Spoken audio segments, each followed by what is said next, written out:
এই কাঁচকলার তেল চচ্চড়িটা একবার যদি আপনারা খান তো এর প্রেমে পড়ে যাবেন। কথা দিচ্ছি, আপনারা একবার বাড়িতে বানিয়ে করে খেয়ে দেখুন। আর এই ভেটকি মাছের তেল দিয়ে যে চচ্চড়িটা করেছিলাম আমি কাঁচকলা দিয়ে, আপনারা ধরতেও পারবেন না এটা যেটা কাঁচকলা দেওয়া আছে এর মধ্যে। যারা বিভিন্ন ধরনের সবজি খেতে চান না, তো কাঁচকলাও খেতে চান না, তারা এই রকম এই তেলের সঙ্গে, মাছের তেলের সঙ্গে এরকম কাঁচকলা দিয়ে চচ্চড়ি করে খেয়ে দেখুন। ভীষণ সুন্দর লাগবে, বারবার বানাতে ইচ্ছা হবে এবং বাড়ির লোকেরাও বুঝতেই পারবে না, আপনাকে বারবার বানাতে বলবে। তো চলুন রেসিপিটা কি করে বানিয়েছি আপনাদের সঙ্গে শেয়ার করি। তো প্রথমে কড়াই একটুখানি সর্ষের তেল দিয়ে বড় একটা গোটা পেঁয়াজ, সেটা স্লাইস করা পেঁয়াজটা ভালো করে তেলে আগে নাড়াচাড়া করে ভেজে নেব আমি। খুব যে লাল কড়া করে ভাজবো তা নয়, যেহেতু তেলের মধ্যেও ভাজা হবে আবার মাছের তেলে, তো এই কারণে সেইভাবেই ভাজবো। মোটামুটি একটু ভাজা ভাজা হয়ে আসবে, এরপরে এর মধ্যে একে একে যা যা দেবার দেবো এক মুঠো, একদম মুঠো ভর্তি কাঁচা লঙ্কা। ঝালটা যে যেরকম পরিমাণ খাবেন সেরকম দেবেন। তো কাঁচা লঙ্কায় এখন তো ঝাল নেই, ওই জন্য এক মুঠো কাঁচা লঙ্কা দিয়েছি আমি। এর মধ্যে কিন্তু গুঁড়ো লঙ্কাও ব্যবহার করা যায়। স্বাদ মতো নুন একটুখানি দিলাম, দিয়ে আবারও কাঁচা লঙ্কা, পেঁয়াজ, নুন একসঙ্গে ভালো করে ভেজে নিচ্ছি আমি। এরপরে যে আলু আর কাঁচকলা যে কেটে রেখেছিলাম ভালো করে পরিষ্কার করে, ততক্ষণ আমি ধুয়ে নিলাম। ছোট্ট ছোট্ট করে কেটে রেখেছি, খুব বড় বড় করে কাটিনি, এই যে এটা তেলের মধ্যে যাতে ভাজা ভাজা হয়ে যায় আর পুরো গলে যাবে কিন্তু এই আলু কাঁচকলা। তো ওই জন্য ছোটো ছোটো করে কেটেছি, কেটে সেই কাটা কাঁচকলা আলুটাও এই কড়াইয়ের মধ্যে আমি দিয়ে দিলাম। এইবার সমানে নাড়াচাড়া দিয়ে এটাকে ভাজতে হবে। অ্যাকচুয়াল এর মধ্যে তো কোনো জলের ব্যবহার হবে না, কোনো জল দেব না। তো সম্পূর্ণ যা রান্নাই হবে এটা ওই ঢাকা চাপা দিয়ে রান্নাটা হবে।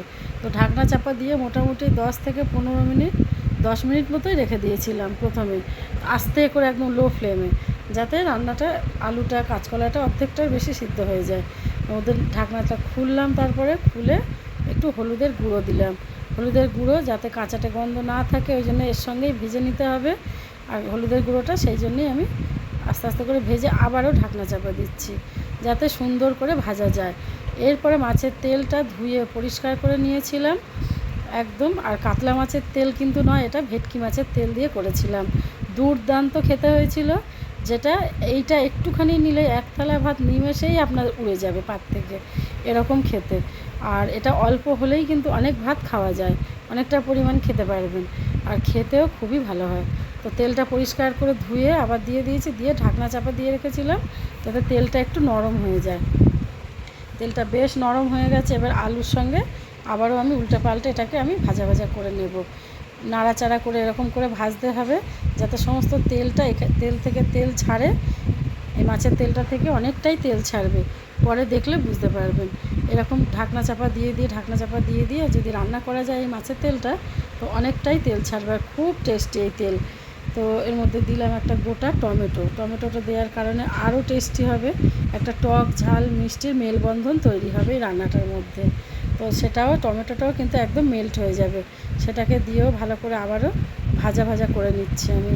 তো আমার এই রান্নার চ্যানেলে প্রচুর রান্না আছে, আপনারা ব্রেকফাস্ট আইডিয়া থেকে শুরু করে লাঞ্চ আইডিয়া থেকে শুরু করে তো বিভিন্ন ধরনের রান্না কিন্তু এই তিলোত্তমা ঘরকোনা চ্যানেলে আমি ডেলি পোস্ট করি।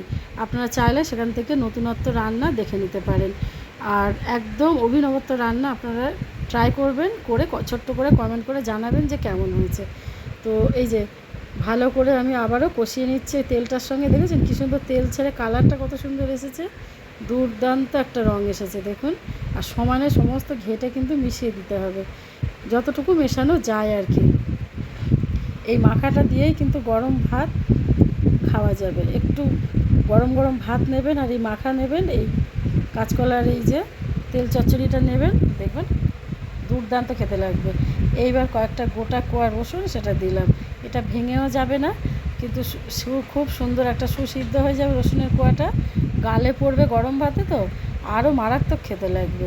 ভীষণই সুন্দর। আপনারা করে খেয়ে কমেন্ট করে জানাবেন যে কেমন হয়েছে।